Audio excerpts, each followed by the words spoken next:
여러분이 은혜의 자리로 오시고 예배의 자리로 오신 여러분 주님의 이름으로 축복합니다. 자, 요즘 전도서 말씀을 통해서 우리의 인생론을 공부하고 있습니다. 인생에 대해서. 오늘은 이제 우리가 읽은 11장 7절 10절을 말씀을 가지고 주님 안에서 삶의 즐거움을 누리라, 그런 주제로 말씀을 전하겠습니다. 주님 안에서 삶의 즐거움을 누리라. 여러분 즐겁습니까 요새? 뭐 할 때 제일 즐거우세요? 예? 행복하세요? 그래도 아멘이 한두 명은 나오는데 일부 때는 잘 안 나오던데 하도 이 세상이 힘들어서 그런가요? 테스 형 왜 이래? 세상이 왜 이래? 그러는데 저는 바울 형 왜 이래? 교회가 왜 이래? 목사들이 왜 이래? 그러기도 하고 있습니다. 저를 포함해서. 자, 주님 안에서 삶의 즐거움을 누리라 명령형으로 돼 있어요. 그래서 예수 믿는 사람들은 즐거워야 합니다. 기뻐야 하고요. 행복해야 돼요. 우리가 얼굴에, 이 행복이 얼굴에 나타나야 되죠. 그래야 믿지 않는 사람들이, 야, 이 어려운 시절에도 교회 다니는 사람들은 어떻게 저렇게 기쁘지? 기쁨이 가득하지? 어떻게 저렇게 늘 이렇게 즐겁게 살지? 행복해 보이지? 이래야 여러분 때문에 예수 믿는 역사가 일어납니다. 자, 우리 하나님께서는 우리의 인생을 즐겁게 살라, 그렇게 말씀을 하세요. 우리의 인생은 하나님이 주신 선물입니다. 맞습니까? 왜 하나님께서 나를 이 지지리도 못나게 태어나게 하셨나? 그러면 안 돼요. 우리 인생은 하나님이 주신 선물이에요. 우리가 이렇게 살아있는 것, 또 우리의 가족, 나의 재물, 또 우리가 이렇게 즐기는 문화라든가, 또 먹고 마시는 것, 우리의 모든 소유물들, 우리가 일하고 있는 우리의 직장, 여러분 가정주부들은 전업주부는 이 전업주부에 일이겠죠. 이 모든 일들은 하나님께서 우리에게 누리라고 주신 선물이에요. 누리라고 주신 선물입니다. 그러므로 이제 금욕주의적인 것은 기독교 경건하고는 관계가 없는 거예요. 우리 이제 이 보수교에서 이 금욕을 상당히 기독교의 경건으로 이렇게 높인 때가 있었어요. 그렇게 생각하는 분들도 있고. 그러나 이 지나친 금욕은 사도 바울이 이단이라고 엄중하게 책망을 합니다.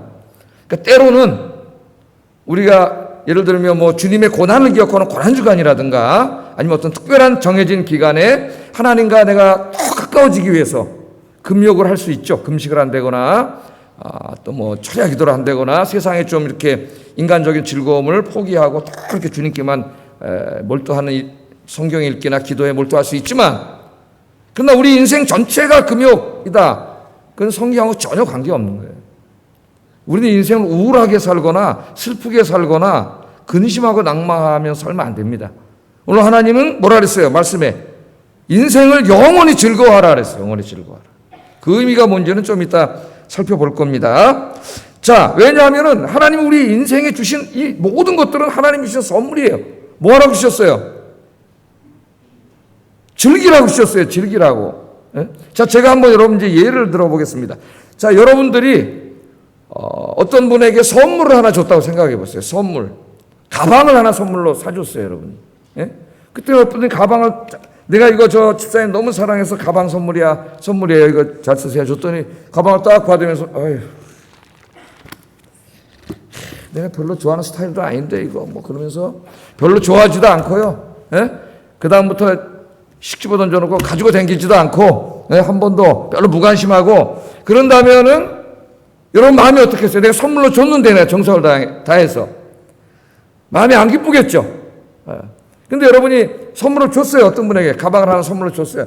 그랬더니 그냥 이분이 선물을 이렇게 받으면서 어머머머, 내가 이거 너무나 갖고 싶은 거였는데 어떻게 이렇게 컬러도 멋지냐, 너무 고마워요, 너무 감사합니다 그러면서 감사하면서 막 좋아하면서 이걸 매일 끌어안고 다니면서 교회 올 때도 가지고 다니고 구형님이 올 때도 가지고 다니고, 그러면 여러분 선물 준 여러분의 마음이 어떻겠어요? 너무나 좋겠죠? 즐겁겠죠? 야, 내가 또 하나 사줘야 되겠다, 이런 생각이 들지 않겠습니까? 똑같지는 않지만 우리가 하나님의 이 말씀을 하신 하나님의 마음을 좀 헤아려 볼 수가 있어요. 자, 아까 제가 말씀드렸던 그것들을 다 하나님이 누리라고 주신 선물인데 별로 그런 것들을 탐탁치 않게 여기고 감사하지도 않고 그것들을 잘 이렇게 누리고 기뻐하지도 않고 그렇게 산다면은 이건 이 선물을 주신, 값진 선물을 주신 하나님의 성의를 무시하는 불신앙이에요, 불신앙. 전도서를 읽으면 우리가 그걸 깨닫게 됩니다. 자, 그래서 하나님의 자녀들은 우리의 인생과 인생의 모든 것들을 하나님이 주신 선물로 받아들이고 삶에 대한 긍정적인 자세를 갖고 하나님께서 주신 모든 것들을 누리며 즐겁게 살아야 돼요. 행복해야 돼요. 기독교인은 행복해야 됩니다. 행복하세요? 기독교인은 불행하면 안 돼요. 기쁨을 잃어버리면, 하나님이 주신 즐거움을 잃어버리면 슬픔과 우울이 찾아와요. 인생이 무너집니다, 여러분. 자, 우리가 하나님이 이렇게 즐기라고 주신 즐거움들에는 뭐 여러분이 직장에서 일하는 것이라든가 집에서 TV를 시청하고 또 영화를 보고 백화점이나 마트에 가서 물건을 사고 하나님께서 창조하신 아름다운 대자연에 나가서 쉼을 갖고 휴가를 즐기고 가족들과 아름다운 시간을 보내고 이런 모든 것들이 다 포함돼요. 여기 다 하나님이 우리에게 주신 선물이에요. 그러나 우리가 여기서 이것들을 즐기라 그랬는데 그것들을 즐기면서 그것들을 누리면서 또 하나 깊이 생각해야 될 점이 있습니다. 그게 뭐냐면은 우리의 즐거움의 추구가 지나치면 하나님의 뜻과 다른 방향으로 갈 수 있다는 거예요. 너무 지나치게 과도하게 무절제하게 이러한 즐거움을 탐닉하면 하나님을 예배하고 말씀을 묵상하고 기도하고 전도하고 봉사해야 하는 중요한 시간들을 다 허비해버릴 수가 있습니다. 선물에만 너무 집중하면 선물을 주신 하나님을 잃어버릴 수가 있어요. 자, 또 하나 제가 예를 들어서 하나님의 마음을 좀 우리가 이해하기 위해서 예를 들어 설명해 보겠습니다. 여러분이 자녀를 사랑하셔서 자녀들의 건강과 또 행복을 위해서 자전거를 하나 사줬다고 한번 생각을 해보세요. 그래서 아이들이 자전거 왜 사주신 거예요? 자전거를 타고 다니면서 좀 건강해지고 기분 전환도 하고 행복하라고 자전거 사준 거죠. 그랬더니 이 아이가 어떻게 해요? 이 자전거를 타는데 잘 타고 다니는데 어느 날 보니까 자전거에 너무나 푹 빠져가지고 맨날 자전거만 타고 다니고 자전거에 가면 맨날 잡지나 보고 그 부속이나 사러 다니고 부품 사러 다니고 그래서 공부는 하나도 하지 않고 맨날 자전거만 타고 다니면은 자전거를 사주면 여러분의 마음이 어떻겠어요? 걱정이 되겠죠. 염려가 되고 하나님의 마음도 우리가 조금 이것에 비추어서 이해할 수가 있습니다. 하나님이 누리라고 주신 선물들인데 지나치게 거기에만 몰입하면 하나님을 잃어버릴 수가 있어요. 그래서 오늘 우리가 읽은 이 전도서의 말씀은 하나님께서 주신 인생을 즐기는 것과 하나님을 섬기는 것 사이에 우리가 균형을 이루는 삶을 사는 것이 얼마나 중요한가 이것을 가르쳐 줍니다. 그래서 오늘 한번 이 말씀을 통해서 우리가 어떻게 살아야 행복한지 하나님을 기쁘시게 하는지 좀 생각해 보겠어요. 자, 오늘 말씀해 보면 하나님은 인생을 즐겁게 살라. 그러니까 즐거움을 잃어버리면 안 된다 그랬죠? 즐거움과 기쁨을 잃어버리면 안 됩니다. 그러면 뭐가 온다 그랬어요? 바로 우울이 찾아와요. 우울이 찾아오다 이게 심해지면 우울증이 돼요. 우울증은 뭐예요? 하나님께서 주시는 기쁨과 즐거움을 잃어버린 거예요. 그러니까 슬퍼지고 우울해지는 거예요. 이 우울증은 엄청나게 무서운 영적인 병입니다. 여러분. 자, 하나님 뭐라고 말씀하셨느냐? 7절, 8절 상반절에 한번 읽어보겠습니다. 시작.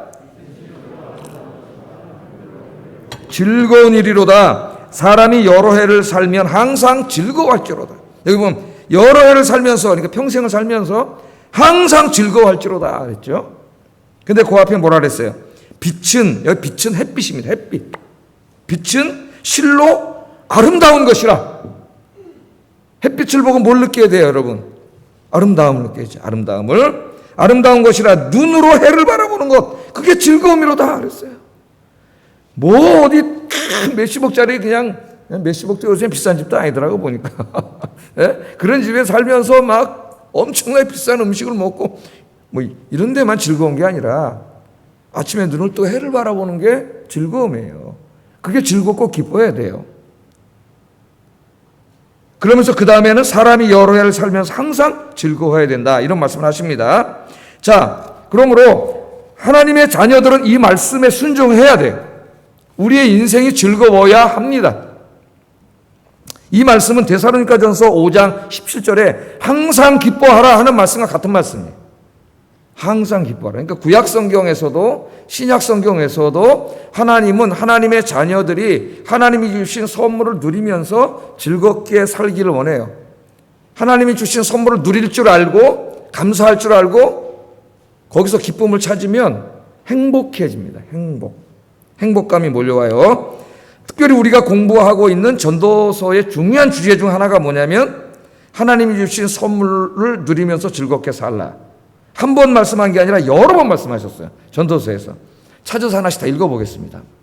자, 먼저 전도서 2장 24절 읽어봅니다. 시작.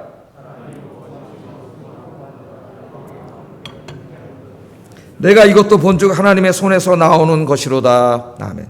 자, 여기 노란 글씨 줄쳐놓은 데를 보면은 사람이 먹고 마시고, 우리 하는 일 대부분이 먹고 마시는 일입니다. 뭘 먹든지, 뭐 라면을 먹든지 국수를 먹든지 밥을 먹든지 소고기를 먹든지 뭐 돼지고기를 먹든지 된장찌개를 먹든지 먹고 마시며 술은 빼겠습니다. 술은 빠지는 거야. 술도 마셔도 되네. 자, 사람이 먹고 마시며 또 수고하는 것은 직장에서 일하는 거죠. 일하는 그런 우리의 일상입니다. 그것보다 그의 마음을 더 기쁘게 하는 것은 없다. 엉뚱한 데 가서 행복과 기쁨을 찾으려고 하지 마라. 더 기쁘게 하는 것은 없다 그랬어요. 그러니까 먹고 마시고 일하는 가운데서 그게 하나님의 선물이니까 선물 받으면 어때요? 감사하죠. 감사하고 기쁘죠. 그 선물을 누리는 데서 기뻐해야 된다 그런 말이에요. 자, 3장 13절 전도서 이것도 읽어보겠습니다. 시작. 네, 사람마다 먹고 마시는 것과 수고함으로 낙을 누리는 그것이 하나님의 선물이다 그랬잖아요. 선물이다. 똑같은 말이지. 먹고 마시고 우리가 수고하는 거 일하는 거예요. 수고하니까 수고한다 그랬으니까 직장에 힘든 일도 있고 뭐 다 그런 거죠. 근데 그것들이 다 뭐예요? 하나님 주신 선물이에요. 그것도 모르고 나는 맨날 이런 데서 그냥 이런 데서나 일을 하고 그냥 나한테는 이거밖에 안 주고 그러면 하나님의 선물을 무시하는 거예요. 불평불만하는 거예요. 다 선물이다 그렇게 말했어요. 자, 선물인 거 인정하십니까? 선물 받으면 어때요? 감사하죠. 감사해. 너무나 감사하죠. 저도 이제 뭐 스승의 날이나 생일 되면은 우리 성도님들 뭐 선물을 이렇게 주시는 분이 있어요. 작은 선물. 요새 이제 젊은이들은 뭐래요? 예? 뭘 보내? 예? 보내면 뭐 스타벅스 커피 탁 사모님하고 맛있게 드세요. 그런 걸 마시면서 사진을 찍어서 또 보내줘요. 인증샷을 보내줘야 돼. 맛있게 먹었다라고. 이렇게 즐기고 감사한 거죠. 우리가 인간의 작은 선물에도 하나님이 그런 걸 다 하나님 선물이에요. 5장 18절도 읽어보겠습니다. 시작. 그 일평생에 먹고 마시며 해 아래 사는 모든 수고 중에서 낙을 보는 것이 선하고 아름다움을 내가 보았나니 그것이 나의 몫이로다. 이 솔로몬이 한 말 아닙니까? 뭐 부귀영화를 다 누려봤지만 그거 허황된 꿈이고 뭐라래요? 일평생 동안 먹고 마시고 해 아래 사는 모든 수고 중에서 기쁨을 누리는 것보다 선하고 아름다운 건 없다는 거예요. 솔로몬만큼 뭐 다 가져본 사람이 어디 있습니까, 여러분? 그거 다 소용없는 거예요. 그냥 먹고 마시고 하나님이 일하라고 주신 그것에 하나님의 선물로 받아들이고 감사하고 그렇게 사는 게 하나님 앞에 가장 선한 거라는 겁니다. 그런 말씀이에요. 또 8장 15절도 한번 읽어보겠습니다. 시작.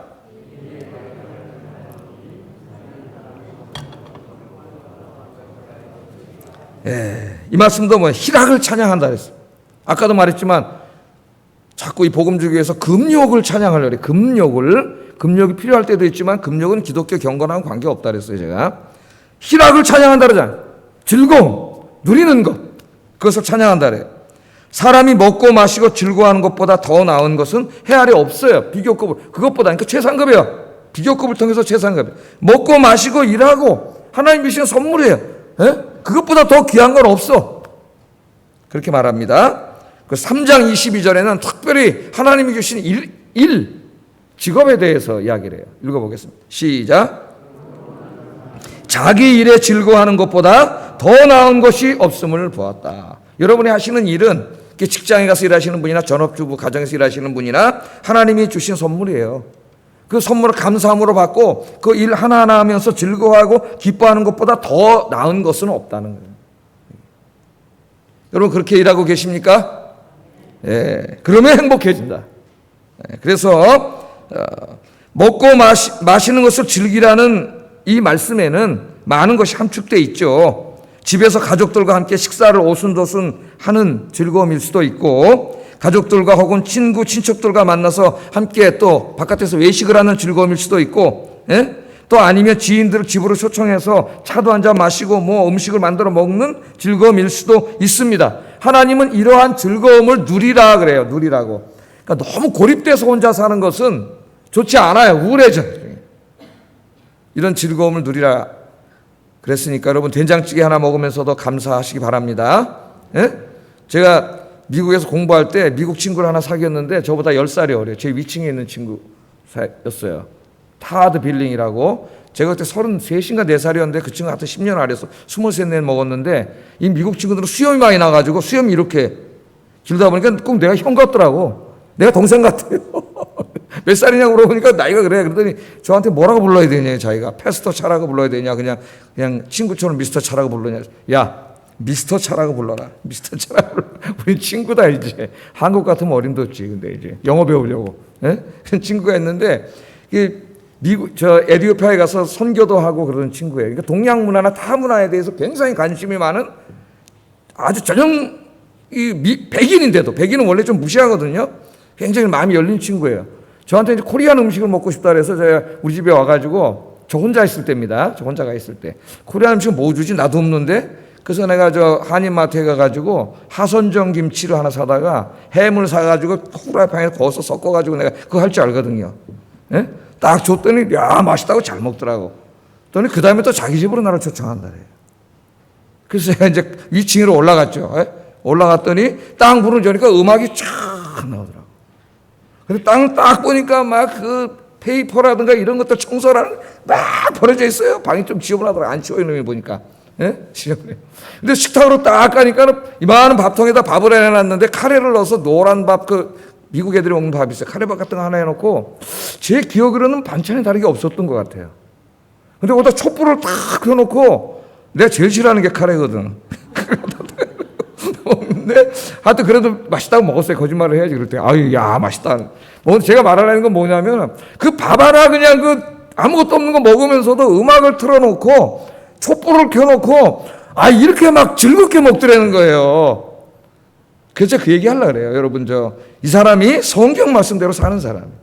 집에서 혼자 사시는 분들도 많은데 라면을 끓여 잡수시더라도 내 인생이 이게 뭐냐 라면이나 끓여 먹고 이러면서 먹으면은 하나님이 안 기뻐하세요. 촛불을 딱 켜놓고 음악을 딱 찬송을 틀어놓고 여러분 왕비같이 앉아가지고 라면 한 그릇 잡수더라도 그걸 즐길 수 있기를 바랍니다.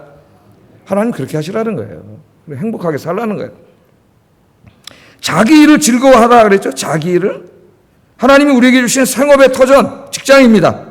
세상의 관점으로 보면 뭐 좋은 직업, 나쁜 직업, 힘든 직업, 편한 직업 뭐 이런 것이 있을 수 있지만 하나님은 그런 거 따지지 말라. 여러분 일하고 있는 것은 하나님이 주신 선물이에요. 그러니까 어떻게 해요? 감사해야지. 감사하고 그 하는 일을 통해서 하는 일을 즐겁게 하라는 거예요. 기쁨과 즐거움을 찾아보세요. 예? 직장 안에서 다른 사람들은 억지로 죽지 못해서 일하면서 입에서 불평불만이 나오는데 예수 믿는 사람 보니까 항상 룰루랄라 즐거워하면서 그냥 감사하면서 일하는 걸 보세요. 그렇게 하라 그런 말씀이에요. 네. 자, 그런데 이 말씀이 명령형으로 되어 있어요. 놀라운 것은 명령. 즐거워하라 합니다. 명령형으로 되어 있다. 그것은 나는 가만히 있는데 하나님 내 마음속에다 그런 마음 거저 주신다는 게 아니에요. 명령형으로 되어 있다는 것은 우리에게 요구하는 거죠. 우리의 의지적인 결단을 요구하는 겁니다. 성경에서 명령형으로 되는 것은. 그러므로 내가 의식적으로 이 말씀을 오늘 들었잖아요. 그러므로 집에 가서 찬밥에 된장찌개 하나 먹더라도 목사님이 한 말이 아니에요. 성경 말씀이에요. 목사님을 통해서 성경 말씀 가르쳐 주셨는데, 즐겁게 먹으라 그랬지. 근데 어제까지는 참 진짜 내 신세 한탄하면서 먹었는데, 음악을 틀어놓고, 탁 촛불을 켜놓고 막, 촥 앉아서 감사기도를 드리고, 이렇게 먹도록 의지적으로 노력을 해야 돼. 내가 지금 힘든 일을 하더라도, 하나님이 주시는 선물이라는 것을 깨닫고 감사하도록 노력해야 돼. 그걸 기쁨으로 하도록. 그렇게 의지적으로 하면은, 진짜로 즐거워지고 행복해져요. 그래서 명령형으로 된 거예요. 근데 내가 이걸 자꾸 짜증내고 불평하고 내 인생 신사한탄하고 이러면은 마귀가 딱 역사해가지고 진짜 자기 인생이 불행해집니다. 여러분. 그래서 하나님이 오늘 이걸 명령 형태로 말을 했습니다. 자, 오늘부터 이제 인생의 태도를 바꿔야 돼요. 아셨죠? 내 인생의 모든 것들은 하나님이 나에게 누리라고 주신 선물이니까 그게 뭐 내 생각에 대단한 건지 인간들이 볼 때 뭐 보잘것 없는 것인지 차이가 인간들이 있을지 몰라도 하나님의 선물로 받아들이고 감사하고 그 안에서 기뻐하고 즐기는 진짜 그리스도인들 되기를 주의 이름으로 축복합니다. 자, 그런데 오늘 본문에는 또 한 가지 우리가 즐겨야 될 것을 가르쳐 주세요. 그게 뭐냐면은 빛은 실로 아름다운 것이라 눈으로 해를 보는 것이 즐거운 일이로다. 자, 햇빛은 하나님께서 우리를 위해서 만들어 놓으신 선물입니다. 맞습니까? 햇빛을 보면서 그런 생각을 이제 하셔야 돼요. 저 햇빛은 우리 모두에게 주신 하나님의 선물이에요.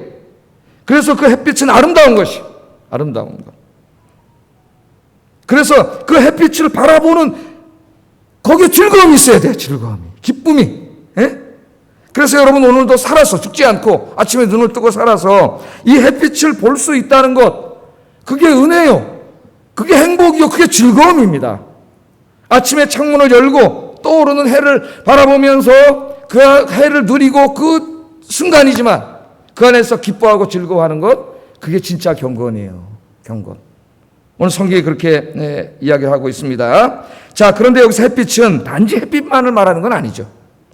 햇빛은 많은 의미를 함축하고 있습니다. 햇빛은 하나님께서 우리들을 위해서 만들어 놓으신 아름다운 창조 세계입니다. 안 믿는 사람들은 자연 환경이라 그러죠. 산과 들과 강과 바다와 나무와 풀과 꽃과 구름과 바람 등 하나님께서 인간을 위해서 창조하신 이 대자연의 모든 것들이, 그런 것들을 하나님이 우리에게 주신 선물이기 때문에 이제 우리 그리스도인들은 그것들을 즐길 줄 알아야 돼요. 즐길 줄. 그 제가 저희 사람 월요일날 한강에 가거나 남산에 가면은 뭐 맨날 보던 거잖아요. 그러다 가다 보면 꽃이 또 새로운 꽃이 피면 많은 들꽃들이 많아요. 들꽃을 가서 또 사진을 찍고, 그럼 또 이제 그걸 해서 또 우리 애들한테 보내주고, 봄 선물이다 하면서 보내주고, 또 우리 사람하고 둘이 사진 찍고, 아무것도 없는데 그걸 즐기는 거야. 즐기는 거야. 그러면 행복감이 몰려와요, 여러분. 행복감이 무슨 뭐 몇십억 있어 행복감이 몰려오는 게 아니에요. 그걸 즐길 줄 알아야 돼. 우리 안산도 있고 여기 한강도 있고 나가서 그런 것들을 즐기고 시도 한번 써보고, 제가 사진 가끔 찍어서 한두 줄 시도 써보려는데 시는 참 재주가 없어가지고 제가 잘 못 쓰는데 그렇게 즐기라는 거예요. 방구석에 맨날 처박혀갖고 앉아있으면은 뭐만 나쁜 생각만 들고, 좋지 않은 생각만 들고 슬퍼지고 우울해지고 그때 마귀가 다 역사한단 말이죠. 마귀가. 자, 그래서 하나님은 하나님께서 창조하신 아름다운 자연 환경들을 눈으로 볼 수 있는 것이 즐거움이다. 거기서 즐거움을 찾아야 된다. 그렇게 말씀을 하세요. 오늘 아침 내가 눈을 뜨고 신선한 아침 공기를 마실 수 있는 것, 밝은 햇빛을 볼 수 있는 것, 산과 들과 나무와 꽃과 새들을 볼 수 있는 것, 이 모든 것이 하나님의 은혜요, 즐거움이요, 기쁨이 돼야 됩니다. 여기서 즐거워야 돼요. 그러면 여러분 여기서 즐거움을 찾으면 매일이 즐겁겠죠. 매일이 행복하고. 그래서 때로는 시간을 내서 산으로 강으로 나가서 하나님께서 주신 것들을 한번 즐기려고 노력을 해보세요. 아까 명령이라 그랬잖아요. 명령. 잘 못하고 있으면 의지적으로 예배를 드리면서도 꽃 참 예쁘다, 즐기려고 한번 노력을 해보세요. 즐기려고. 그런데 하나님 뭐라 그러시느냐, 이것을 8절에 보면 사람이 여러 해를 살면 항상 즐거워할지니라 그랬어요. 항상 기뻐하라 그랬죠. 신약에서 항상 즐거워할지니라. 여러 해를 산다는 건 한평생을 사는 거죠.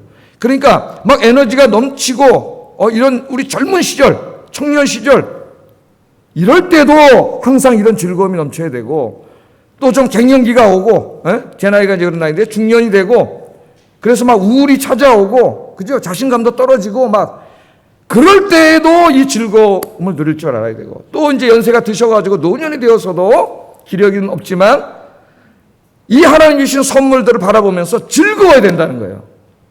한평생. 이것을 제일 잘하는 연령이 제가 볼 때는 아이들인 것 같아요. 아이들은 보면 그냥 즐거워. 때로는 지네끼리 싸울 때도 있지만 그냥 즐겁게 놀아요. 그래서 어린 나이처럼 되셔서 하나님 주신 것들을 누릴 수 있는 여러분 되기를 주의 이름으로 축복합니다. 자, 어떤 사람은 어리석은 사람이 있어요. 오늘의 이렇게 순간순간을, 영혼의 매 순간을 즐겁게 살라 그랬는데, 어떤 사람은 어리석게 하나님 말씀을 무시하고 오늘의 즐거움을, 지금의 즐거움을 내일로 미루는 사람이 있어요. 돈 많이 벌면 행복하겠지, 집 사면 행복하겠지, 정상에 오르면 행복하겠지, 그렇게 생각하면서 돈 많이 벌 때까지, 집 살 때까지, 정상에 오를 때까지, 아파트 살 때까지 오늘의 즐거움, 순간순간의 즐거움을 희생하면서 그렇게 살아가는 사람들이 있어요. 어리석은 자입니다. 어리석은 자. 오늘의 행복과 즐거움을 절대로 내일로 미루지 마세요. 하나님께서는 우리의 인생의 매 순간순간을 즐겁게 살라고 말씀하십니다. 저 앞에 아파트 살 때까지 목표로 세워놓고, 매일매일 가족과 즐기는 그 아름다운 시간들, 또 잠깐 나가서 자연을 즐기고 꽃을 보고 이런 시간들을 다 희생하고 저기만 도달하면 행복할 거야. 그리고 매일 앞만 보고 달려가는 인생은 아마 제가 볼 때 한평생 동안 한 번도 즐겁지 못할 거예요. 유명한 심리학자인 아들러라고 하는 사람이 있습니다. 아들러. 세계 3대 심리학파. 빅톨 프랭클, 그 다음에 이 아들러, 그 다음에 갑자기 한 사람 생각이, 제일 유명한 사람 생각이 안 나네. 프로이드하고 세 사람이 3대 심리학파를 이뤘는데 그 중에 한 사람이 아들러예요. 요새 우리나라에 이 아들러의 심리학 책들이 굉장히 많이 번역돼서 나오고 있어요. 근데 이 아들러가 인생에 대해서 말하기를 인생은 직선이 아니라 점의 연속이다, 이런 유명한 말을 했습니다. 인생은 직선이 아니라 점의 연속이다. 이 말을 꼭 기억하셔야 돼요. 자, 만일 여러분이 인생을 직선이라고 한번 생각을 해보십시오. 그럼 어떻게 살겠어요, 이런 사람은? 인생의 목표를 정해놓고 오직 목표에 이르기까지 현재의 작은 즐거움을 다 희생하면서 그 목표를 향해 직선으로 달려가는 인생을 살 거예요. 오늘 대부분의 아버지들이 그렇게 살아가듯이. 그것이 어떤 사람에게는 집을 사는 것, 어떤 사람에게는 수십억의 돈을 통장에 모으는 것, 어떤 사람에게는 정상에 오르는 것일 수 있습니다. 만일 오직 우리가 정해놓은 목표를 바라보고 그 목표만을 바라보고 달려간다면은 과연 우리 인생에 정말 몇 번이나 행복할 수 있는가? 아니, 정말 행복은 할 수 있나? 행복할 수 없다고 생각해요.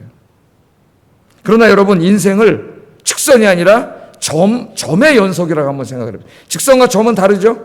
점을 한번 찍어보세요. 자, 인생을 점이라고 생각하는 사람도 목표가 없는 거 아닙니다. 점을 계속 가면은 목표가 있죠? 끝에.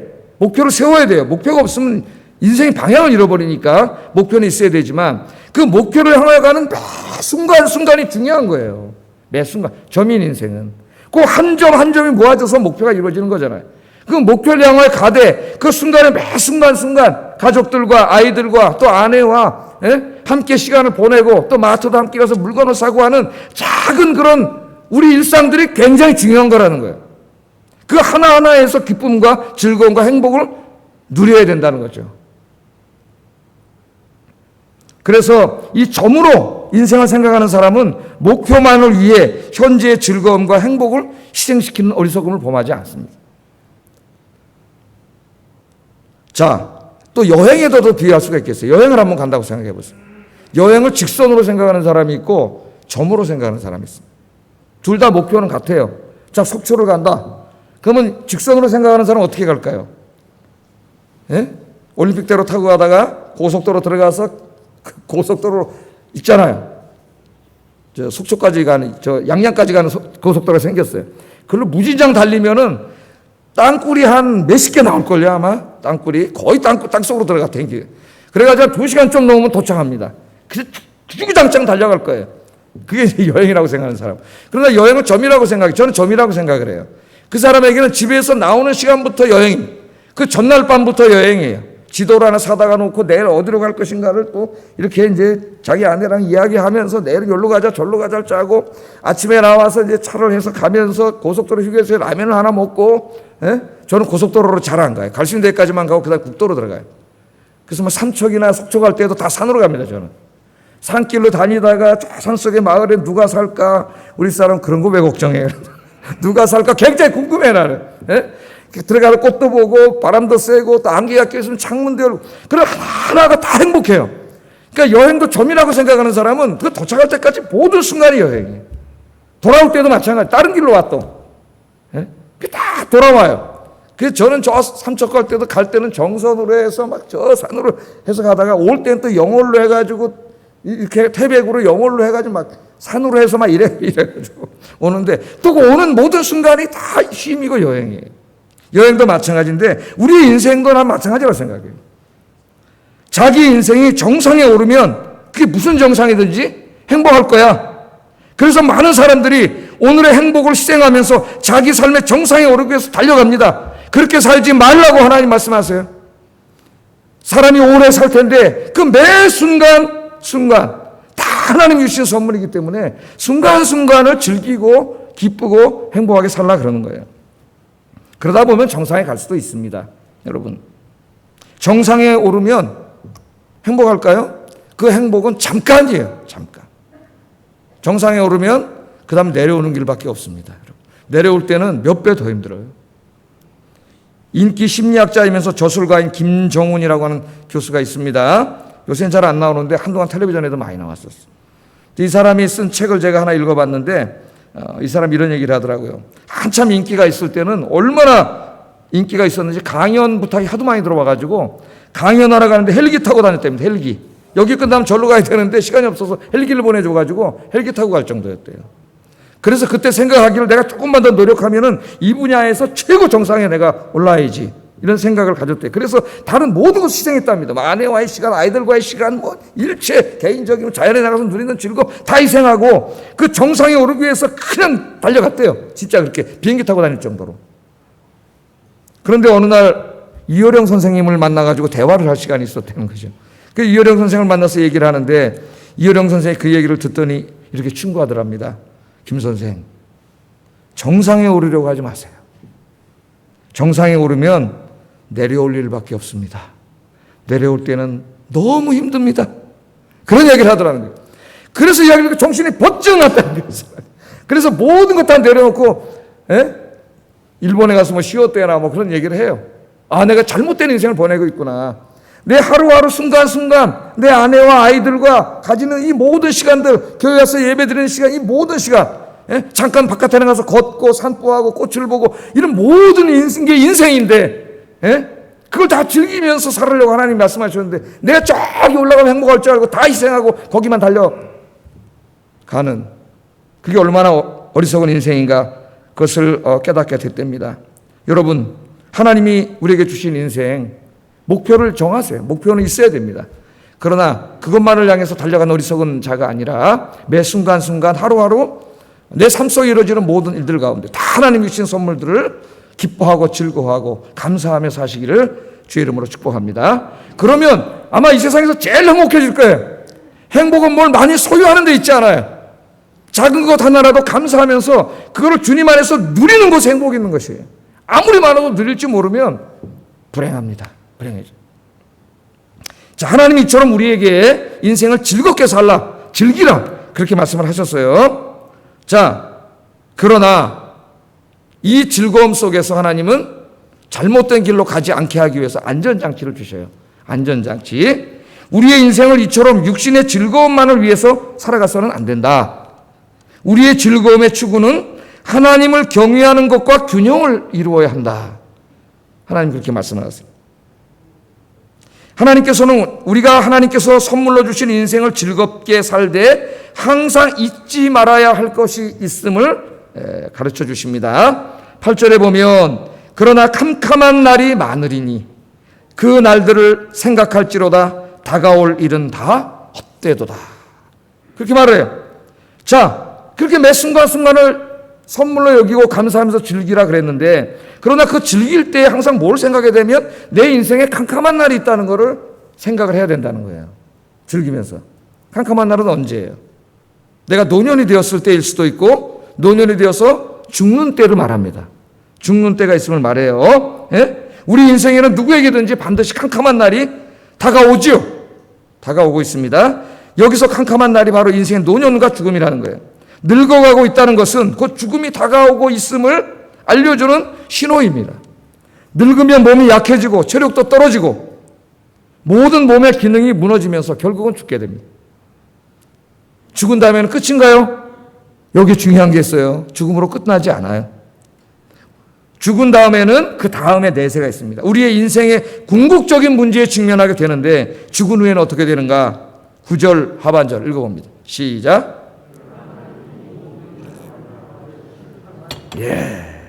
그러나 하나님이 이 모든 일로 너의 한평생을 통해서 한평생을 보고 너를 판단한다는 거, 재판한다는 말입니다. 심판한다는 말은.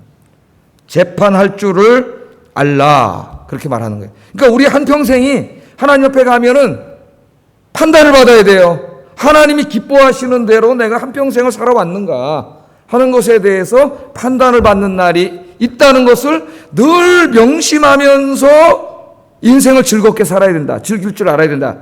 지금 하나님 이렇게 말씀을 하고 있어요. 자, 우리는 하나님께서 주신 것들을 먹고 마시고 보고 느끼며 즐겁게 살아야 하고 하루하루가 즐거워야 합니다. 그러나 이러한 육신의 즐거움을 과도하게 추구하면 이 모든 것들을 선물로 주신 하나님을 잊어버릴 수 있습니다. 먹고 마시고 보고 느끼는 가운데 느끼는 즐거움은 하나님을 경외하고 섬기는 것과 균형을 이뤄야 돼요. 하나님이 주신 선물에만 너무 인간들이 빠져가지고 정작 이걸 주신 하나님을 잊어버릴 때가 얼마나 많은지 몰라요. 아마 대부분의 사람이 그런 어리석은 인생을 삽니다. 교회 다닌다 하면서도. 누가 중요해요? 하나님이 중요해요? 하나님 주신 선물이 중요해요? 둘 다 중요하지만 하나님 주신 선물이 더 중요하죠. 아니, 하나님이 더 중요하죠. 하나님이. 예? 하나님께서 주신 것들을 과도하게 먹고 마시는 것에 다 써버리면 하나님께 드려야 할 헌금이 위축을 받을 수 있습니다. 잘 생각해 보셔야 돼요. 하나님께서 주신 대자연의 아름다움을 지나치게 즐기려고 하면 하나님을 예배하고 기도하고 말씀을 묵상하고 전도하고 봉사하는 시간이 희생될 수 있습니다. 하나님께서 주신 성업의 터전에서 너무 과도하게 욕심을 내면 하나님보다 돈을 더 사랑하는 우상숭배에 빠질 수 있습니다. 그러므로 육신에 속한 즐거움은 하나님을 섬기는 즐거움과 균형을 이뤄야 된다. 이래야 진짜 행복해진다. 하나님이 그렇게 말씀을 하세요. 자, 몇 가지 한번 예를 들어보겠습니다. 예를. 육신의 건강을 위해서 운동을 하는 것은 좋습니다. 그러나 지나치게 운동을 탐닉하면 문제가 생겨요. 자, 여러분 골프 치시는 분이 요새 골프를 많이 치세요. 옛날에 부자들만 쳤는데 요새 뭐 골프가 일상화돼가지고 이제 많은 사람들이 골프를 칩니다. 저는 골프는 치지는 않아요. 근데 목회자 골프 치는 건 좀 이렇게 아직은 아닌 것 같아요. 그래서 이제 저는 목회하는 골프는 안 치려고 그래요. 자, 운동이 되겠죠. 스윙도 되고 거기 또 야도 돌아다니고 필드 돌아다니면 다리도 튼튼해지고 유산소 운동도 되고 되겠지만은 이걸 지나치게 사랑하게 되더라고요. 골프를 치면은 골프가 하나님 되는 사람이 많더라고요. 그래서 주일날 골프 치러 가더라고요. 골프 치러. 그러면 안 되겠죠. 제가 미국에서 테니스를 쳤다 그러지 않았습니까? 한국에 와서는 친 적이 없어요. 근데 미국에서는 테니스장이 다 공짜입니다. 라이트 켜주고 밤에 그러기 때문에 하드코트에 테니스를 열심히 쳐가지고 테니스를 치니까 건강에도 좋고 근력이 좋아지고 혈압, 콜레스테롤에도 좋고 정신건강에도 좋고, 예? 테니스 치는 동안 모든 근심 걱정이 다 사라지고 가슴이 시원해지더라고요. 그러나 지나치게 테니스를 치면 중독이 됩니다. 중독이 되면 삶의 균형이 무너집니다. 기도 시간, 말씀 묵상 시간, 교회 봉사 시간 등 소중한 시간들이 다 무너져 내려요. 요새 컴퓨터 게임을 많이 하시는데 머리를 식히기 위해서 누구나 잠깐 할 수 있습니다. 그러나 중독이 되면 삶의 균형이 무너지고 인생이 깨져버려요. 제가 다른 교회 섬길 때 가정을 가진 젊은 아빠들이 컴퓨터 게임에 중독이 돼서 가정이 깨지는 경우를 봤어요. 몇 명. 그 부인이 와서 얘기를 하는데 집에 딱 들어오면 밥도 안 먹답니다. 딱 방에 들어가서 문 잠가 놓고 뭐 스타크래프트인지 뭔지 그 당시 있어요. 그 게임을 하면서 밤새도록 게임을 하고 매일 그런다는 거예요. 그래서 이혼을 하려고 그런다는 거예요. 이혼을. 어떤 젊은이는 컴퓨터 게임에 중독되어 미래를 준비할 시간, 수면을 취해야 할 시간, 성경 읽고 기도해야 할 시간을 모두 낭비해버리는 친구도 있습니다. 삶의 균형이 무너진 거죠. 영화나 연극, 뮤지컬 등 어느 정도의 문화생활은 삶에 즐거움을 주고 긴장을 완화시켜주는 등 우리의 삶에 도움이 됩니다. 하나님이 주신 선물이라 볼 수가 있겠어요. 그러나 삶의 균형을 이룰 정도로 과도하게 추구하면 큰 문제가 발생해요. 성경 읽고 묵상하는 시간, 기도하는 시간, 예배하는 시간, 미래를 준비하는 시간 등 모든 소중한 시간, 더 중요한 시간들을 다 낭비해버리게 된다는 거예요. 여행도 마찬가지예요. 여행도. 균형 잡힌 여행은 우리의 삶에 많은 유익이 있습니다. 그러나 과도하게 놀러 다니면 우리의 소중한 시간들과 물질이 또 하나님을 위해서 사용되지 못하고 모두 인생을 즐기는데 낭비되게 됩니다. 하나님께서 주신 직장과 건강과 재능과 시간과 돈 등 모든 것들을 통하여 어느 정도는 인간적인 즐거움을 누리되 하나님께 돌려드려야 할 것을 반드시 먼저 하나님께 돌려드릴 수 있기를 주의 이름으로 축복합니다. 가이사의 것은 가이사에게, 그러나 하나님의 것은 하나님에게. 이 말에 그러나 그 이유가 중요해요. 예수님의 말은 항상 뒤에 오는 말에 강조점이 있어요. 먼저 하나님의 것을 하나님께 드리라. 우선순위가 굉장히 중요합니다. 하나님 주신 것들을 누리는 것은 축복이지만 하나님을 예배하는 것보다 더 앞세우면은 그 모든 것들이 죄가 될 수가 있어요. 우상이 될 수가 있고. 그래서 우선순위가 중요하다. 먼저 하나님 나라와 의를 구하고 하나님이 그 가운데서 하나님 주신 것들 가운데 즐거움과 기쁨을 찾는 여러분들이 되시기를 주의 이름으로 축복합니다. 자, 특별히 오늘 이 말씀을 누구에게 하셨냐면은 청년들에게 하셨어요. 청년. 그래서 청년이지만 그러나 여러분 인생에 있어서 오늘은 여러분 제일 젊은 청년입니다. 맞습니까? 오늘보다 더 젊은 날은 없어요, 여러분 인생. 우리 모두가 한번 적용을 해봐야 돼요. 9절에서 10절 한번 읽어봅니다. 시작.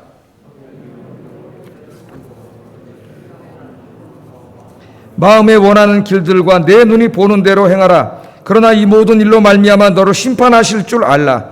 그런즉 근심이 내 마음에서 떠나게 하며 악이 내 몸에서 물러가게 하라. 어릴 때와 검은 머리의 시절이 다 헛되니라. 아멘. 하늘 말씀 읽고 항상 뭐라 해야 돼요? 아멘. 그 말씀이 진리입니다. 화답해야 돼요. 다시 한번 하겠습니다.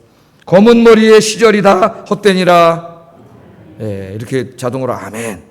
아멘 안 하면 난 이거 하나님 말씀 못 믿겠습니다. 그런 말씀이 되는 거예요. 자, 하나님께서는 젊은이들에게 청년의 때에 즐거움과 기쁨이 가득한 삶을 살라래. 즐거움과 기쁨이 가득한 삶. 그리고 마음에 원하는 것들과 눈으로 보는 것들을 과감하게 도전하라고 말합니다. 도전하라고. 응? 하나님은요, 젊은이들이 마음에 근심과 수심이 가득하고 어깨를 축 늘어뜨리고 그렇게 다니는 것을 기뻐하지 않으세요. 그 어떤 젊은이를 보면 좀 안타까워요. 나는 흙수저야. 나는 여기서 더 벗어날 수 없어. 그러면서 좌절을 하고 절망을 하고 어깨를 쭉 늘어뜨리고 근심 걱정은 다 짊어지고 이렇게 살아가는 젊은이들이 있어요. 우리 하나님 그 젊은이들을 향하여 이야기하십니다. 그렇게 하지 말라는 거예요. 청년의 때에 즐거워하고 기뻐하라고 말해요. 또한 지나치게 소극적이지 말고 마음에 원하는 것들, 눈으로 보는 것들을 과감하게 도전하고 행하라. 하나님 그렇게 말씀을 하십니다. 항상 활기와 생동감이 넘치고 긍정적이고 적극적이고 도전적인 청년의 모습, 그게 하나님이 원하시는 청년의 모습, 젊은이의 모습이에요. 그래서 하나님은 특별히 청년들에게 근심으로 가득 찬 삶을 살지 말라래. 10절 상반절 읽어봅니다. 시작. 내 마음에서 떠나게 하며, 근심이 내 마음에서 떠나게 하며 근심과 걱정으로 가득 차고 열등의식으로 가득 차서 하나님께서 주신 젊음을 활활 불태워보지도 못하는 인생을 살면 그것은 하나님께서 주신 젊음이라고 하는 선물을 사장시켜버리는 불행한 일입니다. 그 요즘 보면은 일반 청년들뿐만 아니라 이 신학을 하고 목회를 하겠다고 하는 우리 젊은 이들 중에도 옛날에는 뭐 저도 개척을 못했습니다만 30 막 졸업하면 개척을 하고 막 도전적이고 교회를 세우고 막 이런 복음의 열정이 불타올랐는데 요새는 가만히 보면 다 이게 무사한 일주의에 빠져 편안한 삶을 추구하고 그 야성이 다 죽어버려가지고 어떨 때는 50까지 부목사를 하고 있단 말이죠. 어쩔 수 없어서 그러고 있어서 안타까운 일이지만은 이게 참 안타까워요. 안타깝습니다. 자, 오늘 여기에 참석하신 여러분, 특별히 청년 여러분, 젊은이 여러분, 그리고 모든 오늘 인생에서 제일 젊음을 맞이하고 있는 오늘 여러분, 여러분의 마음이 하나님께서 주신 희망과 비전으로 활활 불타올라 기쁨과 즐거움이 가득한 인생, 뭔가 좀 지금 연세가 어디에 이르셨더라도 오늘이 제일 젊은 청년이니까 또 새로운 일에 도전하고 생동감 있게, 활기 있게, 즐겁게, 기쁘게, 할렐루야. 하나님 믿는 사람이 이제 이 말씀을 전했는데도 그냥 얼굴은 이러면 안 돼요. 이건 병든 사람이에요. 병든 사람. 하나님이 그런 모습을 기뻐하지 않았어요. 아니 하나님 아버지가 선물을 얼마나 많이 줬는데 지금 그러고 살아요. 그 선물들 누리면서 살아야지. 제가 그림을 하나 보여드리겠습니다. 우리 청년들을, 젊은이들을 위하여 내 얼굴은 안 나오게 해보세요. 그림 하나 봤어요. 자, 그림 있죠? 예쁜 아가씨가 허리에 손을 쫙 얹고 탁 이렇게 있습니다. 뭐가 느껴지나요, 여러분? 로버트 리드라고 하는 사람이 1896년에 그린 서머걸이라는 제목의 그림이에요. 서머가 뭐예요? 서머 여름이잖아요. 여름 소녀. 여름 소녀. 이 그림이에요. 미술 심리 치료사이며 작가이기도 한 김선현 씨에 따르면은 이분이 이제 이런 책들을 많이 쓰는데 젊은이들이 이 그림을 보고 가장 위로를 많이 받는 그림이라 그래요. 젊은이들이 이제 심리 치료나 상담하러 와서 낙마하고 절망하고 열등의식에 빠지고 삶의 기력을 잃고 비전도 없고 막 이런 일침 요새 그런 애들 너무 많아요. 되는 대로 하루하루 그냥 사는 거야. 이 그림을 보고 제일 많이 힘을 얻는다래요. 용기를 얻고. 자, 여러분 이 그림을 보면 뭐가 느껴지나요? 여러분 모든 그림에는 메시지가 있습니다. 그냥 화가가 아이고 쟤 이쁘다 그러고 그리는 그림은 없어요. 유명한 화가일수록 실력 있는 화가일수록 자기의 그림을 통하여 세상 사람들에게 뭔가 이야기하고 싶은 거죠. 음악을 하는 사람은 음악으로 이야기하고 싶고 시를 쓰는 분들은 시를 통해서 이야기하고 목사는 설교를 통해서 이야기하는 거죠. 그래서 이 설교를 들은 사람들에게 어떤 변화가 일어나기를 바라는 목적을 가지고 설교를 준비하는 거지. 그죠? 그렇지 않고 그냥 와서 그냥 마지못해 설교한다면 이게 사꾼 목사가 되는 거죠. 뭐가 느껴지세요? 잘 보세요. 당당하고 세련되고 자신감에 넘치는 20대 여성의 모습입니다. 그렇죠? 근심, 걱정, 어깨를 축 늘어뜨린 풀죽은 모습은 1도 보이지 않습니다. 손을 허리에 얹고 옷을 정갈하게 입고 예쁜 모자를 쓴 모습에서 우리는 아직 미숙하지만 생동감 넘치고 당당하고 적극적이고 도전적이고 무엇인가 새로운 일에 도전할 것 같은 이 젊은이의 모습을 만나게 됩니다. 그래서 치료가 되는 거예요. 이것이 하나님께서 우리들에게 원하시는 모습이에요. 모습. 좀 우리 여기도 젊은이들이 많이 와 있는데 좀 이렇게 하나님 안에서 이렇게 오늘 이제 여러분의 모습이 이 속사람의 모습이 이렇게 변하기를 주의 이름으로 축복합니다. 자, 얼마나 당당하고 멋있어요. 젊은이들이. 좀 실패해도 좋으니까 좀 한번 도전도 해보고 새로운 일도 해보고 좀 야망도 가져보고 좀 고생도 해보고 좀 젊은이들이 이렇게 활력 있게 그렇게 살아야 하나님 기뻐하셔요. 요새 애들이 다 그냥 이래가지고 그냥 그러면 안 돼. 그래서 외모부터 좀 머리도 깎고 머리 깎는 것도 중요해요. 단정하게 하고 옷도 깔끔하게 입고 넥타이는 안 매도 돼. 뭐 저는 목사님 매고 딱 제가 항상 이렇게 도전적일 때 어떻게 해? 옷이 달라져요. 가서 넥타이도 하나 빨간색 탁 뭔가 해봐야 되겠다. 빨간색 탁 거울을 탁 보면서 머리도 깎고 그럼 뭔가 도전적인 마음이 생기는데 머리도 안 까서 이만해가지고 그냥 넥타이는 옛날에 매던 다 누런 거 매고 그냥 옷은 다 떨어지는 게 하고 거울을 봐보세요. 내 인생도 그렇게 보여요. 그러니까 뭐 비싼 옷 사입으라는 게 아니라 얼마나 이 옷을 정갈하게 탁 계속 펴놓으세요. 이 사진을 이렇게 입고 정말 하나님 주신 인생 아닙니까? 젊음 아니에요. 특별히 우리 청년들은 정말 생동감 넘치고 당당하고 적극적이고 도전적이고, 뭔가 한번 내가 해봐야 되겠다.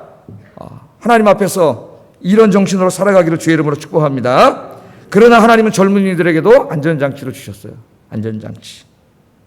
자칫 잘못하면 젊은이들의 이러한 자유와 도전이 방종으로 흐를 수도 있습니다. 그래서 하나님은 청년들의 자유가 방종으로 흐르지 않게 하기 위하여 안전장치를 두셨어요. 그 안전장치도 다 똑같아요. 9절 하반절 읽어봅니다. 시작. 그러나 하나님이 이 모든 일로 말미암아 너를 심판하게 하실 줄 알라. 자, 청년들도 난 젊은데 무슨 벌써 죽을 때를 생각해요? 아니에요. 전도서는 젊은이들에게 주신 말씀이에요. 청년 때에도 항상 인간은 유한하다는 것을 생각해야 합니다. 언젠가는 내가 죽어서 하나님 앞에 가면 내 인생 전체를 하나님 앞에 판단받아야 된다는 생각을 해야 돼요. 그래야 하나님이 주신 이 엄청난 자유와 이 도전 정신을 다 누리면서도 잘못된 길로 가지 않을 수가 있어요. 헛된 길로 가지 않을 수가 있습니다. 그래서 하나님은 10절 하반절에 이렇게 구체적으로 말씀하셨어요. 읽어봅니다. 시작. 악이 내 몸에서 물러가게 하라. 어릴 때와 검은 머리의 시절이 다 헛되니라. 그러니까 하나님이 주신 젊음을 가지고 마음껏 자유롭게 도전해보고 일도 해보고 기쁨과 즐거움 누리면서 살아야 되지만 하나님이 악을 행하라고는 말씀하지 않았어요. 그러니까 그런 즐거움과 기쁨은 세상적인 쾌락과 세상적인 그런 어떤 타락한 즐거움은 아닙니다. 술을 마시고 저런 클럽에 가서 이상한 춤을 추고 그런 걸 하지 말라는 거예요. 죄를 짓지는 말라는 거예요. 예? 열심히 일하고 꿈을 꾸되 탐욕과 욕심에 사로잡혀가지고 여기에서 나오는 온갖 그런 타락한 욕심을 가지고 헛된 인생을 살지 말라는 거예요. 그래서 악이 내 몸에서 물러가게 하라. 이 모든 것들을 주님 안에서 누리라는 거죠. 젊은이가.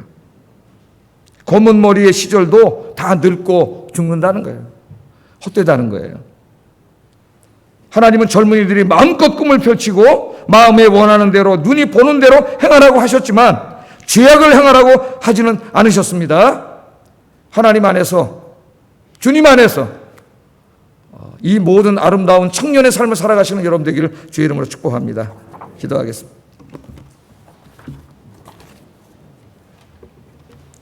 자, 말씀을 생각하면서 기도합니다. 지금 이 시간 여러분의 인생의 가장 젊은 날입니다. 우리 인생과 아름다운 자연과 내 직장과 가족과 친구들과 건강한 문화는 하나님이 우리에게 주신 선물입니다. 감사하면서 하나님께서 주신 선물을 누리는 가운데 기쁨과 즐거움이 가득하고 뭔가 야성적이고 도전적인 삶을 살게 하소서. 첫 번째 기도 제목. 두 번째 기도 제목. 그러나 하나님이 주신 선물들에만 너무 집중하면 정작 이 모든 것들을 주신 하나님을 잊어버릴 수 있습니다. 하나님을 예배하고 섬기는 일을 우선시하고 더욱 힘쓰는 가운데 이 일을 하게 하여 주시옵소서. 기도하겠습니다. 사랑과 은혜가 충만하신 아버지 하나님, 오늘 전도서 말씀을 통하여 우리의 인생을 어떻게 살아야 하는가 귀한 말씀을 통하여 깨닫게 해주신 것 감사합니다. 우리 인생의 모든 것들은 하나님이 주신 선물이니 하나님 주신 선물들을 누리고 즐기고 그 가운데 기쁨을 누리고 행복하게 살라고 하나님이 말씀해 주셨습니다. 한 살이라도 젊었을 때 청년의 때에 더욱더 하나님 주신 인생을 고귀하게 여기고 선물에 감사하면서 마음이 원하는 것들, 몸이 딸려가는 것들, 모든 것들을 소원하고 비전을 갖고 도전하고 생동감 있게 도전하라고 하나님께서 말씀해 주셨습니다. 아버지 하나님, 하나님 주신 모든 선물들을 누리며 감사하며 정말 그 누구보다도 보람 있는 인생을 살아가도록 인도해 주시옵소서. 그러나 하나님이 주신 것들에 너무나 집착하고 탐닉하게 되면 정작 그것을 주신 하나님을 잊어버릴 수 있습니다. 하나님을 섬기고 예비하고 그 말씀을 묵상하고 주님의 뜻을 순종하고 주님의 교회를 위해 섬기고 전도하는 일, 이 일에 더욱 힘쓰게 하시고 하나님을 위한 일이 우선시되고 그 가운데서 하나님 주신 인생을 즐길 수 있는 진정한 그리스도인들이 되게 하여 주시옵소서. 예수님 이름으로 기도드립니다. 아멘.